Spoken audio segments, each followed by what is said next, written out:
Ligue nationale de football, deuxième défaite de la saison des Salésiens de Don Bosco. C'était à cet après-midi au temple des Badianguena. Les hommes de Yohan Kiampelier se sont écroulés devant la jeunesse sportive de Kinshasa. 0-2 et c'est Jean Balétier qui a scellé le sort de cette équipe de Don Bosco avec un clinquant doublé. Et puis on parlera également de la triste nouvelle qui est tombée ce soir. Diego Armando Maradona nous a donc quitté. Il a succombé de suite d'une crise cardiaque. On reviendra en long et en large dans cette édition du journal de sport sur cet événement de la soirée de la mort de LBB de Oro, le gamin à Nord comme il se faisait appeler. Bonsoir monsieur, bonsoir mesdames, merci d'être avec nous dans Sport Star et bienvenue dans cette édition du journal de sport. On va commencer par la triste nouvelle qui terrasse le monde du football. C'est la mort de Diego Armando Maradona. La presse argentine l'a annoncé. Il est tombé de suite d'une crise cardiaque dans sa villa de Tigre où il se reposait après avoir subi une opération. Les commentaires dans cet élément. D'aller au-delà du pire et du meilleur. Champion du monde en 1986, c'est l'icône de Naples qui l'a conduit au sommet après son passage en demi-teinte au FC Barcelone. En dehors du terrain, Maradona entretenait des relations avec la mafia, une dépendance à la cocaïne contrôlée positif en 1991 et 1994 et des dérapages verbaux aussi nombreux que des dribbles qu'on n'oublie jamais. Maradona aurait succombé à un arrêt cardiaque dans sa villa de Tigre, là où il s'était reposé après son opération en début du mois. Début novembre, l'icône argentine a été admise en urgence à l'hôpital pour y subir une opération visant à éliminer un hématome du cerveau. 8 jours plus tard, Maradona était sorti en forme. Son médecin personnel, Dr Leopoldo Luque, avait même été positif au sujet de l'état de santé de Maradona lorsqu'il s'était présenté devant les caméras. Very sad news, and I think almost the saddest thing of all, Sarah, is that Triste nouvelle pour le monde du football. On va quitter l'Argentine cette fois pour parler de la Fédération internationale de football association. On sait qu'il n'y aura pas de décernement pour le titre de Ballon d'Or pour l'année 2020, mais la FIFA vient de sortir la liste de 11 joueurs qui sont en lice pour le titre de FIFA The Best. Joël Banero nous en parle. La Fédération internationale de football association a dévoilé la liste des 11 joueurs nominés pour le trophée The Best du meilleur joueur de l'année 2020. Il s'agit donc de Thiago Alcantara, Cristiano Ronaldo, Kevin De Bruyne, Robert Lewandowski déjà élu meilleur joueur d'Europe, Sadio Mané, Kylian Mbappé, Lionel Messi, Neymar dos Santos Jr., Sergio Ramos l'Espagnol, Mohamed Salah et le Néerlandais Virgil van Dijk. Et si le mythique trophée du Ballon d'Or France Football a été annulé en raison du contexte sanitaire, la FIFA a décidé de maintenir le trophée The Best. Et les nominés ont été dévoilés par l'instance mondiale du football ce mercredi. Dans cette liste, on retrouve notamment le champion d'Europe bavarois Robert Lewandowski qui fait figure de favori.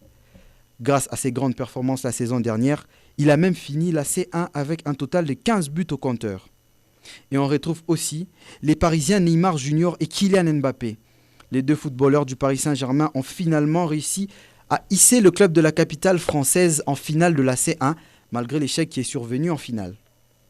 Mais le grand absent de cette liste est sûrement l'attaquant du Borussia Dortmund Erling Haaland, qui a fini la compétition de la Champions League avec 10 réalisations. Le jeune bavarois devra donc patienter un peu avant d'être nominé sur cette liste. On rappelle que Erling Haaland vient d'être tout récemment élu Golden Boy. Dans cette liste, on retrouve aussi des habitués comme Sergio Ramos, Kevin De Bruyne, mais surtout Lionel Messi et Cristiano Ronaldo qui cumulent à eux deux plus de 9 trophées du FIFA The Best. De lo lindo que son estos reconocimientos.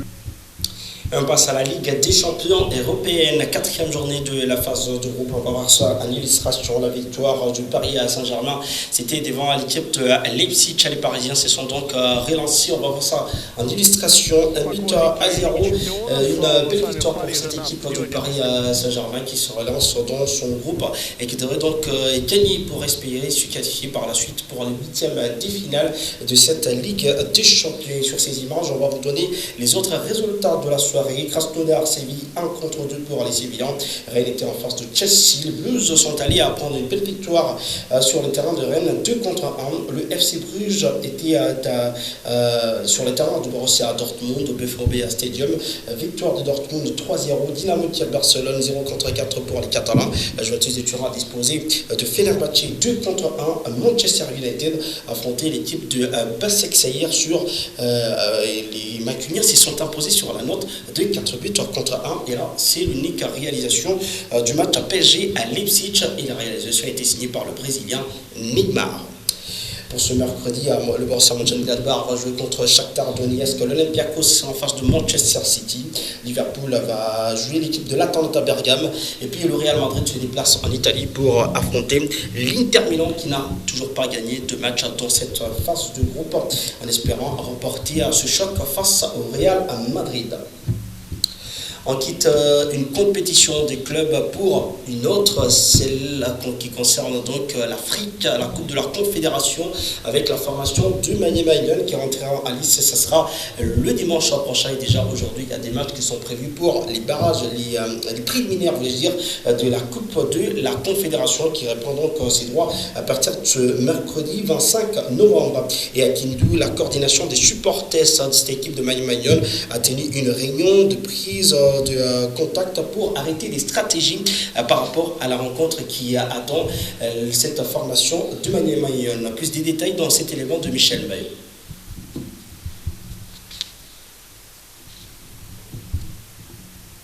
Novembre 2020. Au menu, la prise de stratégie pour gagner ce match du dimanche 29 novembre prochain, qui reste un premier test face à Bloemfontein Celtic d'Afrique du Sud. Match comptant pour les 32e de finale de la Coupe de la Confédération africaine. Fidel Kawaya est président de la coordination des supporters. Nous étions en train de préparer le match du 29, le match de préliminaire de la Coupe de la Confédération.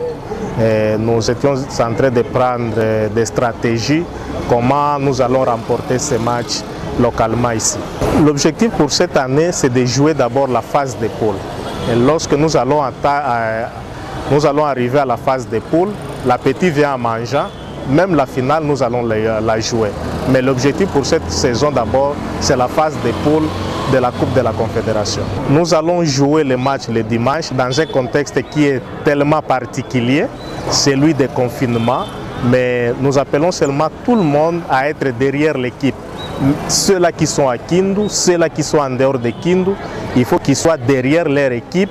Et ils ne seront pas déçus, l'équipe va gagner le match de dimanche. L'actuel leader au classement partiel de la 26e édition de la Ligue nationale de football est l'ULU club de RDC qui joue les préliminaires dans un interclub de la CAF, Mazembe V Club des Rings étant exempté. L'enjeu est en détail, toutes les bactéries sont mises en marche afin de pousser le club de Kindu à atteindre la phase des poules qui en est l'objectif assigné au staff technique. On en vient maintenant à cette deuxième défaite de la saison en Ligue nationale de football des Salésiens de Don Bosco. C'était à cet après-midi au stade Tout-Puissant Mazaman Robert de la Kamalondo. Le CF Don Bosco s'est écroulé devant une très bonne équipe de la jeunesse sportive de Kinshasa qui s'est imposée grâce à un clinquant doublé signé Jean Baliquet qui devient de surcroît co-meilleur buteur du championnat avec 6 réalisations ex aequo avec Dark à Kabangou. Le résumé du match avec Joël Banewa. La jeunesse sportive quinoise était reçue ce mercredi après-midi par les Salésiens de Don Bosco. Les Quinois sortent d'une victoire sur le même stade face à l'équipe de Lubumbashi, score 1-0. Leurs adversaires aussi venaient de battre le Saint-Olo Lupopo sur le même score. Dans cette première mi-temps, seuls les Quinois se procurent une réelle occasion à la 13e minute de jeu par Fumukani. À cause d'une forte chaleur, l'arbitre va même accorder une pause fraîcheur à la 28e minute de jeu. Le temps pour les deux coachs de discuter avec leur poulain, mais au final, 0 but partout après 45 minutes de jeu. En seconde période, ce sont les Salésiens qui rentrent le mieux. Une forte frappe d'Idriss Kesha qui ne va pas trouver le cadre. 1 minute plus tard, c'est Mwamba qui revient avec une forte frappe qui passe à côté bien qu'il ait déjà été signalé hors jeu.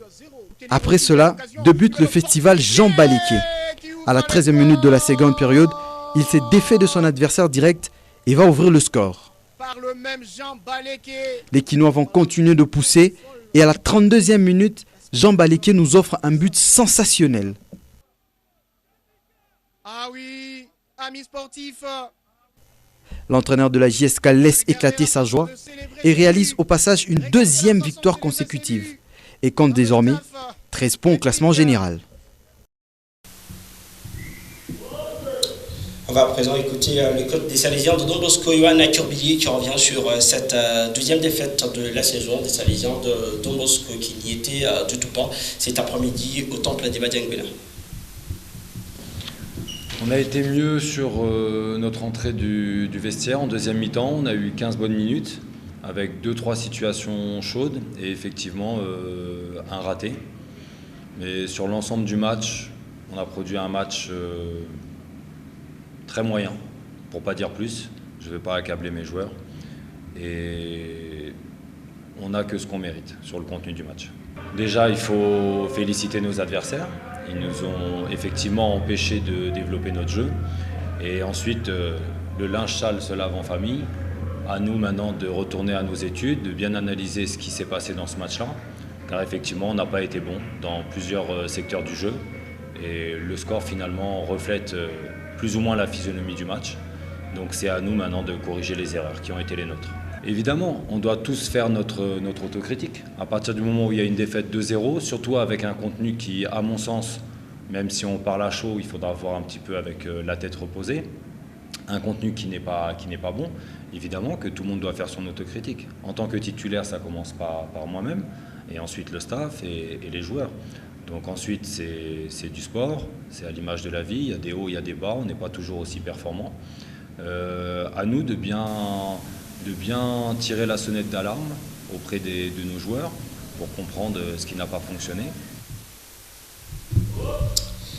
On poursuit cette édition du journal de sport avec le programme de la semaine. Demain, au stade Tout-Puissant Mazembe-Globert de la Cameroun, il y aura un autre match. C'est la formation de Mazembe qui va recevoir l'équipe des Kamikazes du Lubumbashi Sport. Et RCK se prépare d'arrache-pied pour affronter le FC Saint-Éloi à Lupopo. L'équipe est en train de rechercher 3 points face au FC Saint-Éloi à Lupopo. Le match est prévu pour le vendredi prochain. On va suivre la préparation de cette formation, la séance de ce mardi 24 novembre 2020.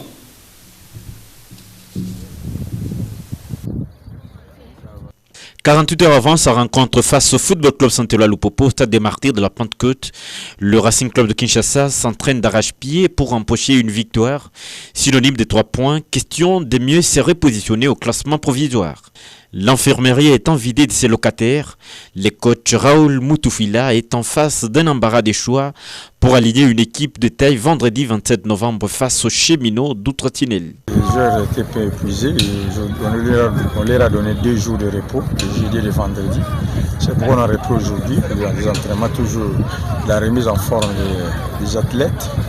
C'est ce que vous voyez dans cette préparation athlétique pour que nous puissions récupérer nos joueurs pour le prochain match que nous allons jouer le vendredi contre le Popo. Donc, on est là aux entraînements, on s'entraîne pour mieux fixer nos séances d'entraînement par rapport à notre prochaine rencontre. C'est presque la coordination, hein. Dans la coordination et la vitesse, c'est relaxer un peu et voir comment les joueurs vont subir cette séance et après on va voir comment un peu de jeu après et on va arrêter l'entraînement. Si lors de la 25e édition, les Bana Delvaux avaient à l'aller tenu un échec les Viettes 0 but partout au complexe Omnisport Kibasa Maliba avant de s'imposer au retour 1-0 à domicile. Ces chocs opposent donc au Racing Club de Kinshasa à Bertin Makou, son ancien coach. On parle basketball à présent. On commence par les résultats des 2 demi-finales qui sont jouées aujourd'hui à la Coupe du Congo, 37e édition qui se déroule à Kinshasa. Mazembe est en finale après avoir battu l'équipe des Terreurs dans la première demi-finale, 80 contre 65 pour Mazembe qui se hisse en finale encore une fois et tentera de conserver son titre face à la formation de New Gen qui s'est qualifiée au détriment de Fukash à l'issue sur des matchs très disputés entre les deux formations. C'est Newgen qui a donc obtenu un gain de cause 73 contre 70 pour cette équipe de Newgen. Chez les dames, l'équipe de Radi terminera cette 37e édition de la Coupe du Congo à la 3e place après sa victoire lors du match de classement face à la formation de Arc-en-Ciel 82 contre 55, alors que la finale va se jouer entre Makomeno qui va tenter là aussi également chez les dames de conserver son titre de champion du Congo face à la formation de CNCS. Duel donc prévu, ça sera ce samedi. Afrobasket 2020 avec les léopards messieurs qui sont déjà à Kigali sur place et se préparent pour bien entamer cette compétition. On va écouter l'ailier de cette équipe des léopards basket, Rolly Foula, sur place à Kigali après la séance qui a eu lieu cet été. Vraiment formidable. On a des joueurs à laquelle on a déjà joué avant, c'est-à-dire 2017, 2018 ainsi que 2019 au Mali. On a la présence de deux ou trois joueurs, deux ou trois nouveaux joueurs au sein de la sélection. Cela ne va pas vraiment vous causer beaucoup de tort parce que on se connaît déjà. Même sur le terrain, on va se communiquer. Première séance, c'est bon. Peu importe la langue où il parle, même qu'il parle anglais, il ne parle pas français, il ne parle pas d'autres langues que nous, mais il parle toujours anglais. Mais on fait l'effort, c'est comme avec l'anglais business. L'anglais basket, on a toujours même parole. Donc c'est là où on va nous empêcher de bien. Les léopards basket qui interviendront la compétition, ça sera ce vendredi à 27 novembre 2020 face à la République centrafricaine. Ont un bon moral par rapport à cette entente de la compétition qui arrive, comme je vous l'ai dit, ce 27 novembre. C'est ce qu'a dit le coach adjoint de cette équipe nationale de léopards basket. Bon, la plus grande qualité qu'on a le Congo, c'est de s'adapter assez vite à de telles situations. Je crois qu'il y a quelques joueurs qui jouent déjà à un assez bon niveau, qui comprennent l'anglais. On essaie d'expliquer aux autres aussi de quoi les sujets, parce qu'aujourd'hui on voulait présenter un jeu, on voulait parler sur ce que nous allons mettre en place. Et je crois que c'est à partir de demain où on va vraiment entrer dans le vrai sens du sujet. Je crois que chacun a sa maîtrise, chacun a sa façon de faire. Quant à nous, on s'adapte assez facilement. Bon, il a des très bonnes choses que j'aime et que je pratique également dans mon club déjà. Donc c'est facile un peu de comprendre, de faire les choses ensemble. Mais je crois qu'il y a du bon, il y aura du bon. Charlie Bouzamba dans un extrait choisi par Michel Maillot. Et je rappelle le programme des Léopards. Ça commence donc l'Afrobasket ce vendredi 27 novembre 2020. Et la RDC va jouer contre la République centrafricaine. Et le samedi 28 novembre 2020, la RDC jouera contre la Tunisie pour son deuxième match de cette phase de groupe de l'Afrobasket 2020 qui se joue à Kigali. C'est la fin de cette édition de Sportstar. Merci à vous tous de l'avoir suivi. Restez avec nous sur Neta Télévision et passez une excellente soirée en compagnie de nos programmes. On vous retrouve dans les prochaines heures avec ce même et réel plaisir.